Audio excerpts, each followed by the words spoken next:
Major Riker Sullivan stood frozen in the doorway of his own home. The birthday decorations still hung limply from the ceiling. After 14 months of deployment in one of the most dangerous regions of Syria, he had pulled every string possible to make it home for Cassidy's 16th birthday. His dress uniform was crisp despite the 20-hour journey. The small, wrapped jewelry box in his pocket had been carefully selected months ago through a series of video calls with a Dubai merchant. The house smelled different. Unfamiliar cologne lingered in the air, mixing with the remnants of birthday cake and the distinct scent of expensive whiskey, a brand Riker had never purchased. His daughter, Cassidy, stood with her back against the kitchen counter, her eyes cold and unfamiliar. The girl he had left behind wore braces and collected horse figurines. This stranger standing before him had dyed black hair, 3 piercings in one ear, and a hostility that hit him like physical force. "I came home from deployment to surprise my daughter on her birthday," Riker said, his voice smaller than he'd intended. "I pulled strings, Cass. I wasn't supposed to be stateside for another month." Cassidy's gaze flicked over his uniform with open contempt. "Finally, useless loser decided to show up. The birthday was better without you. Get lost." Each word struck him like individual blows. Riker had faced enemy fire that hurt less than this. Before he could respond, movement from the hallway caught his attention. Audrey, his wife of 18 years, emerged from the shadows. Her hand was intertwined with someone else's, a man's. The stranger was tall, with carefully styled salt and pepper hair and the confident stance of someone on familiar ground. "You heard her. Now move." Audrey's voice had an edge he'd never heard before. The diamond tennis bracelet on her wrist caught the light, jewelry he hadn't bought her. The stranger, later Riker would learn his name was Barrett Kessler, smiled with the smug satisfaction of a man who had already won. Riker took in the scene with the tactical assessment skills that had kept him alive in combat zones. Cassidy's new appearance, Audrey's hostile demeanor, the strange man's possessive stance in his home, the subtle changes in furniture arrangement, the missing family photos that once lined the entryway. His voice, when it finally came, was deadly quiet. "Understood." There was no explosion of anger, no shouting match, no desperate pleas. Major Riker Sullivan, decorated combat veteran with 3 Purple Hearts, simply turned and walked out, the birthday gift still in his pocket. What none of them saw was the steel that entered his eyes as he closed the door behind him. In his rental car, Riker didn't cry. He didn't scream.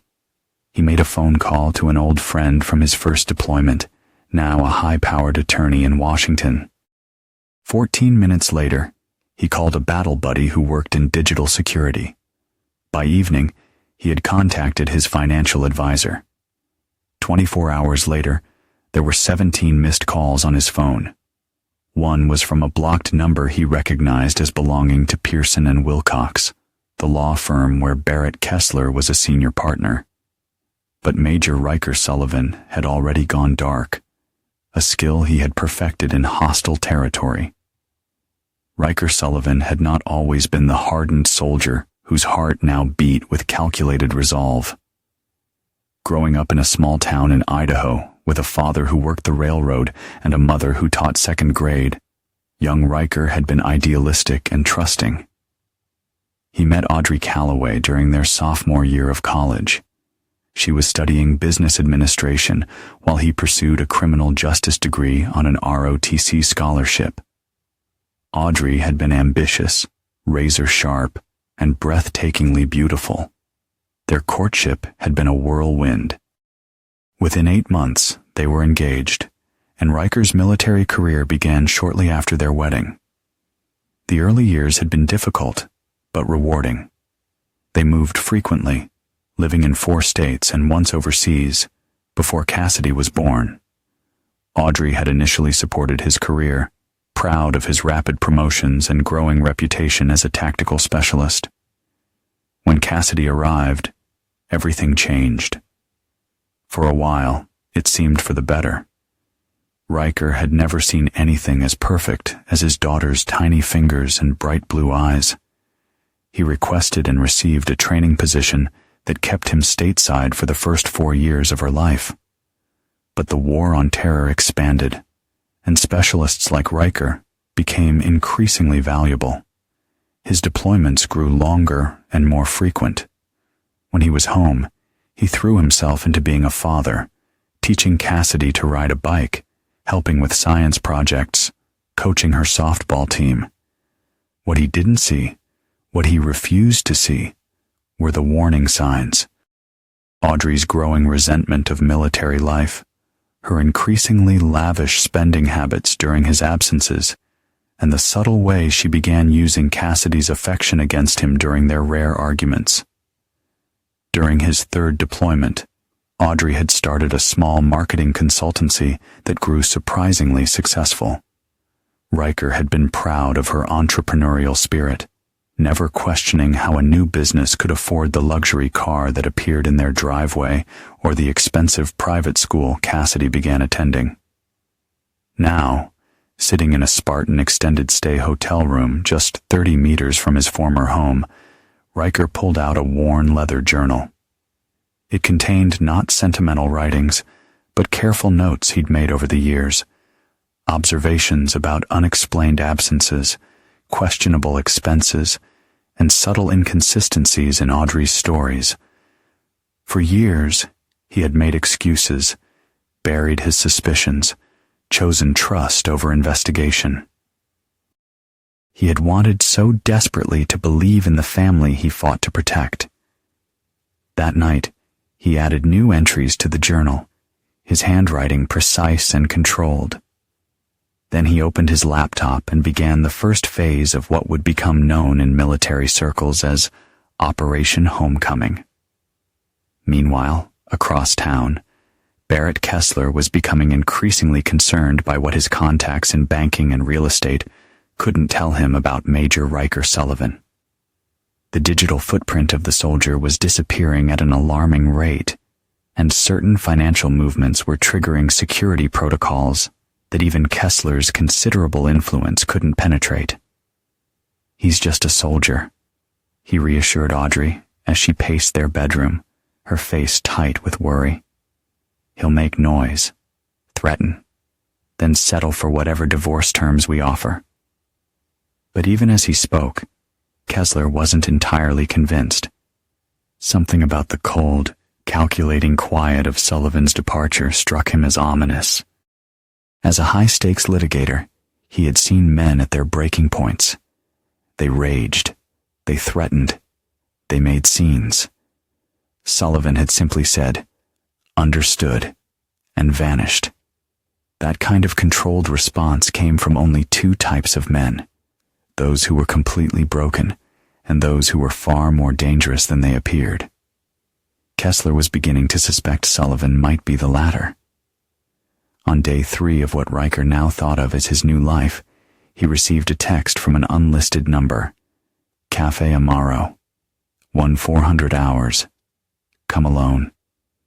An old friend." The cafe was small, tucked between a bookstore and a tailor shop in a part of town Riker rarely visited. As he entered, the smell of strong espresso and baked bread hit him. In the farthest corner sat a woman whose face he hadn't seen in person for nearly 9 years. "Hello, Major," said Lane Dawes, rising slightly as he approached. Despite being retired from naval intelligence for almost a decade, she still maintained the perfect posture and watchful eyes of someone who had spent her career analyzing threats. "Didn't expect to see you stateside," Riker said, taking the seat across from her. "I go where interesting problems develop." She pushed a file folder across the table. "And you, my friend, have become a very interesting problem." Inside the folder were photographs, Audrey and Barrett Kessler at various locations over the past 3 years. Paris, Cabo, even a cabin in Aspen that Riker recognized as belonging to his own brother-in-law. The timestamps showed these rendezvous occurred during his deployments. "How long have you been watching my wife?" Riker asked, his voice neutral. "I haven't been," Lane replied. "These came from Operation Lockup." Kessler was under surveillance for suspicion of compromising classified negotiations in private military contracts. "Your wife was collateral monitoring." Riker's expression didn't change, but his fingers tightened almost imperceptibly on the folder. "Kessler was cleared," Lane continued. "But I thought you should know what kind of man you're dealing with. He specializes in stripping military personnel of their assets during divorce proceedings. He's ruthlessly effective and has connections throughout the military-industrial complex." "Why are you showing me this?" Riker asked. Lane leaned forward. "Because 14 years ago in Kandahar, you pulled my team out when everyone else wrote us off as acceptable losses. I pay my debts." She slid another folder across the table.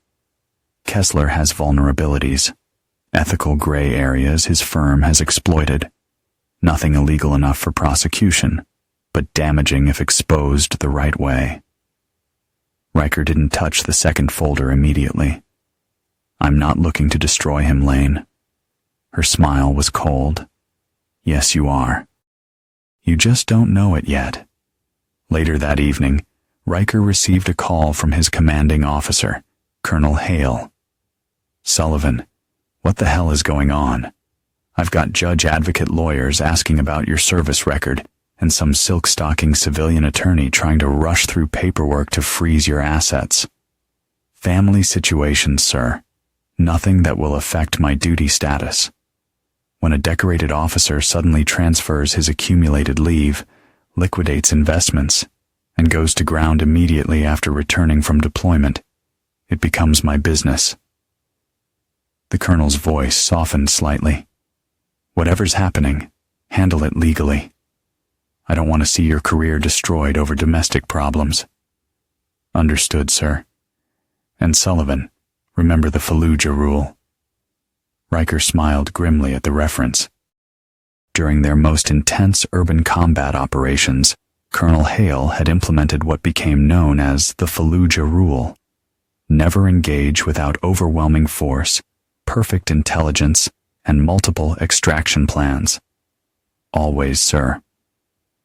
That night, Riker made a list of everyone who had abandoned, betrayed, or manipulated him. Audrey and Kessler topped the list, but there were others. Former friends who had clearly known about the affair, family members who had maintained the deception, even his daughter Cassidy, though he placed a question mark next to her name. Next to each name, he wrote a single word: understood. The next morning, he began implementing the first phase of a plan that would eventually leave 17 people scrambling to contact him, too late to stop what he had set in motion. 5 weeks after his disastrous homecoming, Riker Sullivan sat in the office of Thaddeus Woodward, a gray-haired financial forensics specialist whose cluttered office belied his razor-sharp mind. "It's impressive, Major Sullivan," Woodward said, scrolling through columns of data on his monitor. "Most spouses in your situation make emotional moves, emptying joint accounts, hijacking credit cards, petty financial retaliations. You've been remarkably surgical." "I learned in combat that emotion gets people hurt," Riker replied. "What's your assessment?" Woodward removed his reading glasses. "Your wife and her boyfriend thought they were being clever. The marketing company was real enough, but it served as a convenient way to justify sudden income increases and launder certain expenses." He turned the monitor toward Riker. "See these real estate holdings? 3 properties purchased in the last 2 years, all in corporate shells that trace back to Kessler's private holdings. Down payments came from accounts funded by your military salary and benefits." Riker's expression didn't change, but his eyes hardened. "How much of my money did they take directly?" about $180,000, but the legal structure they created entitles you to much more. Woodward's smile was predatory. They were playing checkers. We're going to play chess. Over the next 2 hours, they constructed a financial strategy that would be implemented in careful stages, designed not to recover assets quickly, but to create maximum long-term impact. Remember, Woodward cautioned as Riker prepared to leave, the goal isn't to bankrupt them. It's to ensure that every dollar they spend for the rest of their lives reminds them of what they did. Meanwhile, Audrey Sullivan was growing increasingly frustrated. The divorce papers she had expected Riker to be served with hadn't materialized. Instead, Barrett's legal team had encountered roadblocks in even locating Riker's current financial standing. It's like he's turned into a ghost, Barrett complained one evening, pouring himself his third scotch. Military records suddenly classified, financial trails that lead nowhere. Who the heck is your husband, really? He's just a soldier, Audrey insisted, but uncertainty crept into her voice. The Riker she thought she knew would have exploded with rage, made threats, eventually broken down, and agreed to her terms. This calculating silence was unlike him. Their conversation was interrupted by a call from Cassidy's school. Their daughter had been caught vandalizing school property and was suspended pending a disciplinary hearing. When they arrived at the school, they found Cassidy sitting stonily outside the principal's office, her makeup smeared by tears. "What were you thinking?" Audrey hissed. Cassidy looked up, her expression a mixture of defiance and confusion. "I got a text from Dad. First time since he left. It just said he found my college fund paperwork and was making changes. Is he trying to ruin my life now?" Barrett and Audrey exchanged alarmed glances. The college fund contained over $120,000 accumulated since Cassidy's birth. It was supposed to be untouchable until she turned 18. "He can't touch that money," Barrett reassured them both. "Those accounts are protected." But later that night, after making several urgent calls, his confidence wavered. The structure of the account gave Riker unusual latitude, he admitted to Audrey. "It's complicated, but essentially he didn't remove the money. He altered the disbursement conditions." "What does that mean?"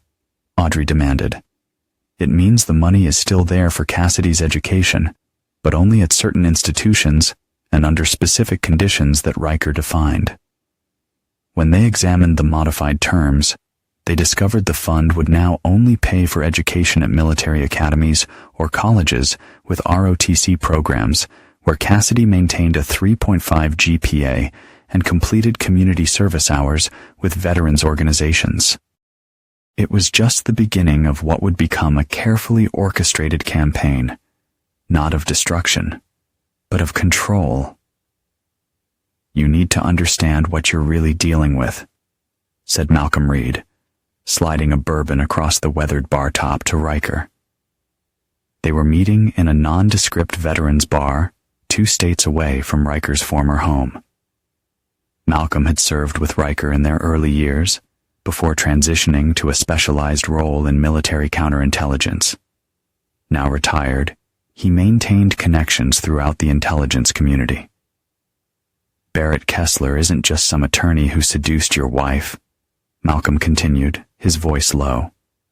"His law firm represents defense contractors, private security companies, and technology firms with military contracts. He cultivates relationships with military spouses during deployments. You're not the first officer whose wife ended up in his bed." Riker took a measured sip of his drink. "Pattern behavior. Absolutely. We've identified 7 similar situations over the past decade. Always high-ranking officers with access to sensitive information or contracting influence. Always during extended deployments. Always the same approach. Lavish attention. Financial assistance disguised as business opportunities.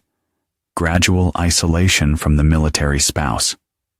You're suggesting espionage. Malcolm shrugged. Nothing so dramatic or prosecutable. Think of it as influence farming. Kessler's firm benefits enormously from inside information about military procurement and deployment schedules. Having a network of grateful military spouses and bitter ex-officers creates opportunities. Riker processed this information with the same cool detachment he applied to battlefield intelligence. I need names. The other officers and their spouses are already compiled, Malcolm said, passing a secured tablet across the bar. What I can't figure out is your endgame here, Riker. You're moving resources, collecting intelligence, positioning assets. But for what? Revenge? Reconciliation? Riker's smile didn't reach his eyes. I'm creating a choice for your wife, for everyone involved. Riker finished his drink. People make choices every day without understanding their true cost. I'm going to educate them. Over the next 2 weeks, Riker methodically contacted each of the officers on Malcolm's list. Some were bitter, some had rebuilt their lives, others were still struggling with the aftermath of betrayal.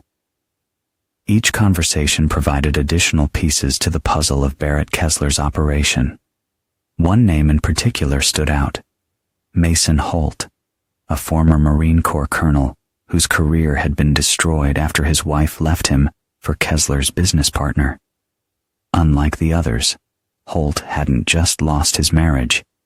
He'd lost his reputation, his security clearance, and nearly his freedom when falsified evidence implicated him in a contract steering investigation. They set me up completely, Holt told Riker when they met at a fishing cabin in rural Tennessee. Now working as a high school history teacher, Holt's once commanding presence had diminished, but his eyes still burned with unresolved anger. When I wouldn't go quietly, they manufactured evidence. If it hadn't been for one loyal JAG officer, I'd have done time. Why didn't you fight back? Riker asked. Holt's bitter laugh held no humor. With what? My reputation was in tatters, my finances drained by legal fees, and they made it clear that if I kept pushing, my daughter would suffer the consequences. Your daughter? Riker said quietly. Did she turn against you too? The question hit a nerve. Holt stared into the distance. They poisoned her against me, told her I was abusive, unstable from PTSD, dangerous. By the time the dust settled, she wouldn't even take my calls. His voice broke slightly. She's in college now. Still won't speak to me. After leaving Holt, Riker made a detour to visit a small law office in Nashville. The attorney, Lloyd Apprentice, had been recommended by Lane as someone with experience in both military law and unconventional problem-solving. What you're proposing skirts several legal boundaries, Apprentice warned after hearing Riker's evolving plan. But crosses none of them, Riker countered. The attorney conceded with a reluctant nod. Technically correct. It's not illegal to create a series of financial and legal tripwires that will make their lives increasingly difficult. It's not illegal to document the pattern of behavior across multiple officers' families. It's not even illegal to set up the particular corporate structure you're describing. He leaned forward. But the combination is effective. I was going to say merciless, Riker finished. They showed no mercy. Why should I? Meanwhile, Cassidy Sullivan sat alone in her room, scrolling through old family photos on her phone. Pictures of her father teaching her to fish, helping with homework, attending her school plays. Images that conflicted with the narrative she had been fed over the past 2 years. Barrett and her mother had painted a picture of an absent father who prioritized military glory over family, who was controlling and emotionally distant. They described a failing marriage that had existed in name only for years.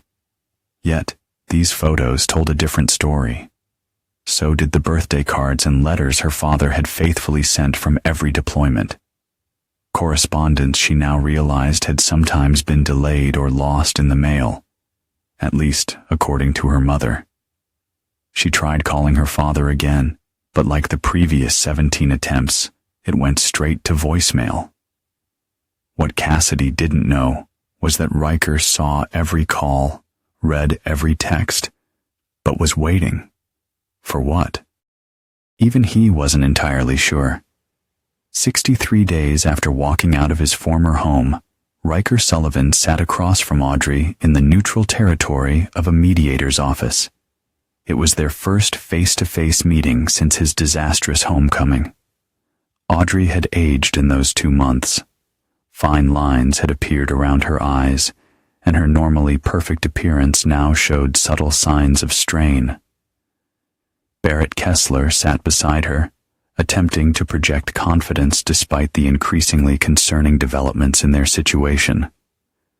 "This is a straightforward divorce case," Kessler began, his tone professionally detached, as if he weren't personally involved. "We should be able to reach an equitable settlement without prolonged—" "I'm not here to discuss divorce terms," Riker interrupted calmly. Audrey's carefully constructed composure cracked slightly. "Then why did you finally agree to this meeting?" "To deliver a message and a choice." Riker's voice remained measured, his posture relaxed yet alert, the stance of a predator conserving energy. He placed a sealed envelope on the table. Inside is documentation of the systematic pattern through which Mr. Kessler has targeted the families of military officers in sensitive positions over the past decade. Names, dates, financial transactions, communication records. There's also an analysis of how information gleaned from these relationships coincided with advantageous contract bids and strategic decisions by Mr. Kessler's clients. Kessler's face drained of color. "That's absurd. I'll sue you for defamation." "By all means," Riker replied. "Discovery would be fascinating." Riker turned his attention back to Audrey. "I've also included documentation of how our family finances were manipulated during my deployments. Not just the obvious transfers, but the sophisticated structure created to leverage my military service for your private benefit." Audrey's eyes flashed with anger and fear. "You abandoned us emotionally years ago. Your precious military always came first." "Perhaps," Riker acknowledged, surprising them both. "I served my country faithfully, and that required sacrifices from all of us. But service and sacrifice don't justify betrayal." He stood, straightening his civilian jacket with the same precision he would his uniform. "You have a choice to make. Option 1, we proceed with a divorce under terms I've outlined in that envelope. They're not punitive, but they're non-negotiable. You both walk away with your reputations and careers intact, if somewhat diminished." "And option 2?" Kessler asked, struggling to maintain his professional demeanor. "I release this information through multiple channels simultaneously: military authorities, bar associations, current and former clients, media outlets specializing in military affairs. I've prepared detailed packages tailored to each recipient's interests." "That's blackmail," Kessler sputtered. "No," Riker corrected him. "Blackmail involves a demand for money or benefits. I'm simply offering you the professional courtesy of addressing these concerning patterns privately before my ethical obligation to report them becomes unavoidable." He moved toward the door, then paused. "You have 72 hours to decide." "Oh, and I'd like to speak with my daughter alone. That's non-negotiable, regardless of which option you choose." After he left, Audrey rounded on Barrett. "You said he was a simple soldier. You said he'd be easily managed. Kessler was already scanning the documents Riker had left, his face growing paler with each page. This isn't possible. He couldn't have assembled this much information so quickly, connected these dots. But he had. Moreover, Riker had done something even more dangerous. He had created a legal entity that now controlled significant aspects of their financial future. The structure was elegant in its simplicity and devastating in its implications. They weren't ruined, but they were contained within a system of Riker's design. Neither of them slept that night. By morning, they had reached the inevitable conclusion that the terms Riker offered, while painful, were preferable to the alternative. What they didn't realize was that, regardless of their choice, certain mechanisms had already been activated. Tripwires crossed, dominoes set in motion. The full scope of Operation Homecoming was larger than either of them imagined. Cassidy Sullivan hugged her knees to her chest in the corner booth of the quiet coffee shop. She'd received a text with an address and time, nothing more. Part of her wanted to ignore it, to maintain the angry distance that had become her shield. Another part desperately needed answers. When her father walked in, she barely recognized him. The military precise haircut was gone, replaced by a slightly longer style. He wore casual clothes instead of a uniform and moved with a relaxed confidence she hadn't seen in years. "Thanks for coming," Riker said, sitting across from her. "Mom and Barrett don't know I'm here," she replied defensively. "I know." The silence between them stretched uncomfortably until Cassidy blurted out, "Why did you just leave like that? Why haven't you answered my calls?" Riker studied her for a long moment. "I needed time to understand what had happened and why. As for your calls, they came after 17 days of silence. By then, I'd made certain decisions." "So, you punished me?" "No. I removed myself from a toxic situation to gain perspective. There's a difference." Cassidy's eyes welled with tears. "They told me you never really wanted to be part of our family, that the military was your real family."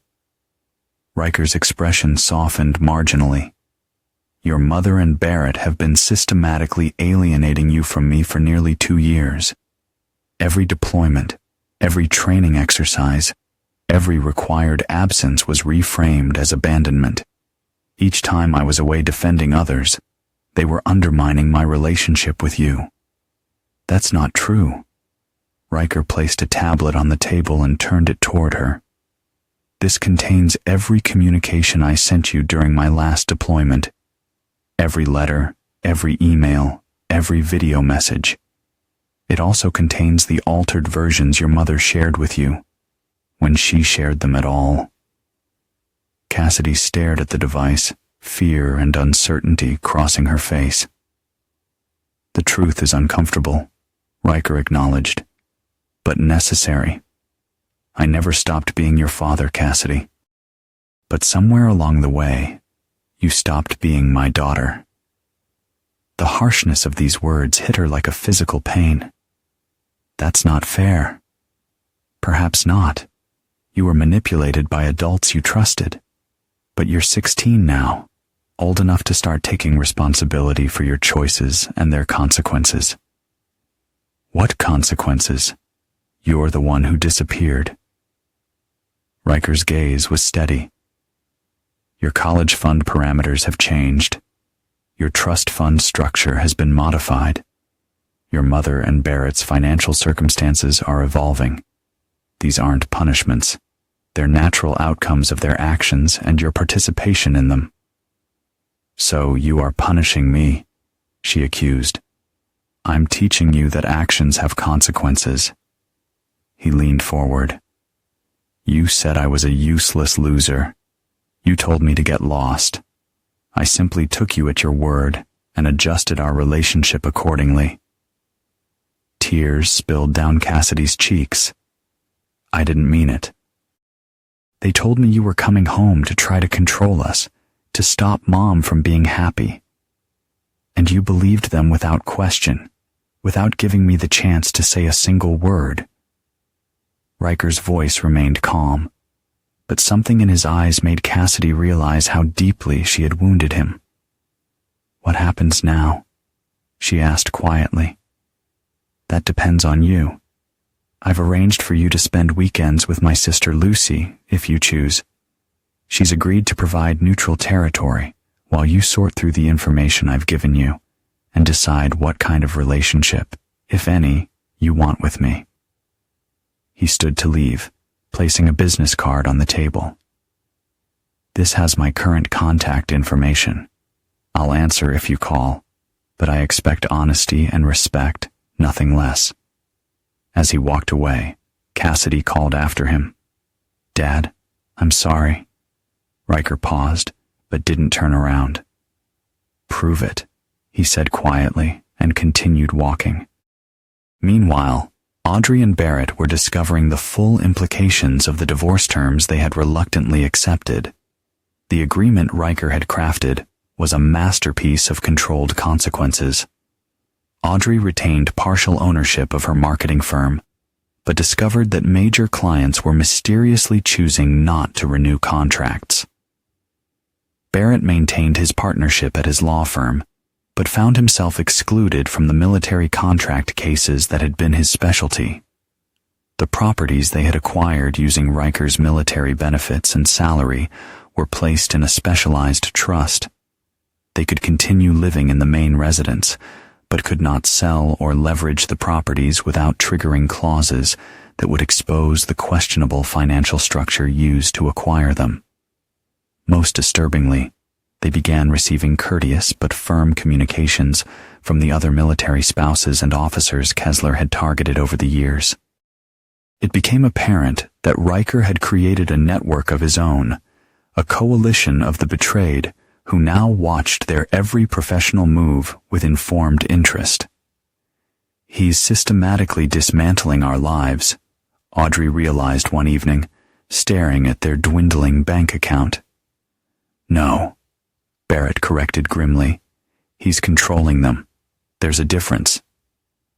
Mason Holt stared at the young woman sitting across from him in the small campus cafe. His daughter, Riley, looked both familiar and like a stranger after 4 years of complete separation. "I don't understand why you wanted to meet now," she said, her posture defensive, her tone wary. Mason placed a thick folder on the table. "Someone sent me this 2 weeks ago. It contains proof that the allegations against me were fabricated. Evidence that your mother and Richard conspired with Barrett Kessler to destroy my career and reputation when I discovered their financial improprieties." Riley's eyes widened. That's crazy. Mom said you were unstable, that you made up conspiracies because of your PTSD. "Read it," Mason urged gently. "All of it. Then decide for yourself." As Riley began examining the documents, financial records, email exchanges, sworn statements from witnesses, Mason's phone buzzed with a text message. Phase 2 complete. Proceeding to final stage R.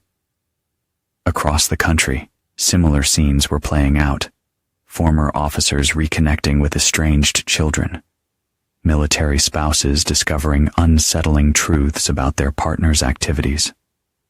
Clients quietly distancing themselves from Kessler's law firm as rumors of ethical breaches circulated in professional circles. None of it was loud or dramatic. No public accusations, no scandalous headlines, just quiet, persistent pressure applied precisely where it would cause maximum effect. Riker Sullivan observed these developments from his new home, a modest but comfortable house near a military training facility where he had accepted a position as a tactical instructor. He maintained a detailed record of each outcome, each reconciliation, each small justice achieved. His phone rang. Cassidy, calling from her weekend stay with his sister. "I found my 8th grade yearbook," she said without preamble. "The one with that note you wrote me before deploying." Mom told me you never even signed it. Riker closed his eyes briefly, remembering the 4-page letter he had carefully pinned in the back of his daughter's yearbook before a particularly dangerous deployment. Words of encouragement, advice, and love in case he didn't return. I wrote it in case something happened to me, he acknowledged. You wrote that no matter what happened, you'd never stop being my dad. Her voice broke slightly. Did you mean it?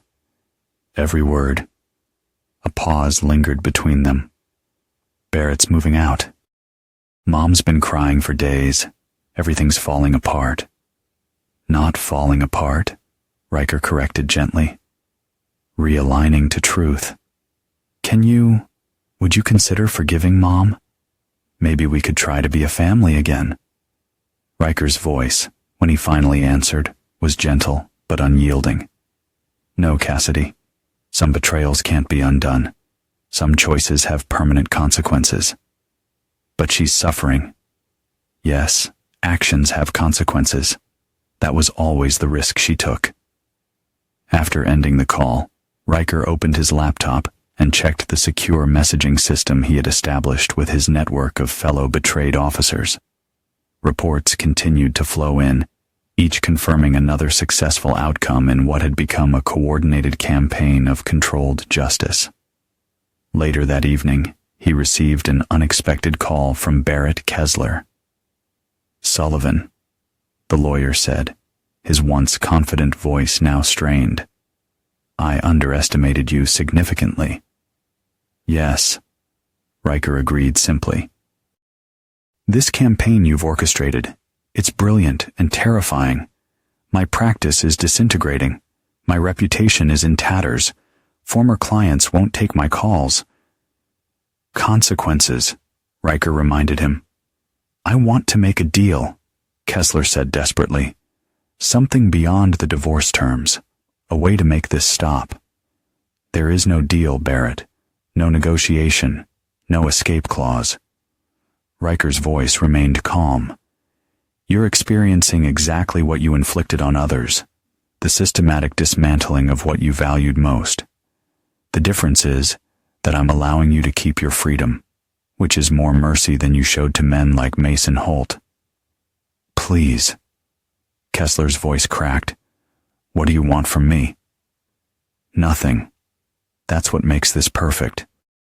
I want absolutely nothing from you except the knowledge that every morning when you wake up, you'll remember what you did and understand that your current circumstances are the direct result of your own choices. Riker ended the call and turned his attention to the final phase of Operation Homecoming.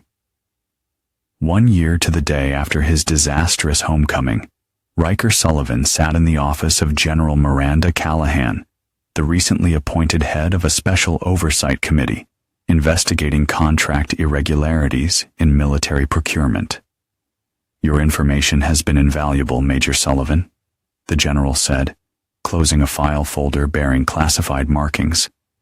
Though your methods of obtaining it were unorthodox, I operated within legal parameters, General, Riker replied evenly. By the narrowest of margins, he had. Her expression was a mixture of disapproval and reluctant admiration. 7 indictments so far, 3 law firms under investigation, 15 military contracts under review. The ripple effects will continue for years. Justice often has a long tail, ma'am. General Callahan studied him thoughtfully. This began as personal revenge for your wife's infidelity. It evolved into something much more significant.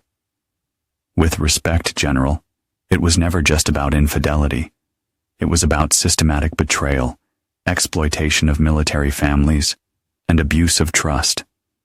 My personal situation simply gave me the motivation and perspective to recognize the larger pattern. She nodded slowly. Your former wife has requested a meeting. She submitted evidence that could be valuable to our investigation. I'm aware. She contacted me as well, and I declined the meeting. The general raised an eyebrow. Still punishing her? No, ma'am. Simply maintaining appropriate boundaries. Our relationship is now limited to necessary communications regarding our daughter. Nothing more. After leaving the Pentagon, Riker drove to a small park where Cassidy waited on a bench, her expression anxious.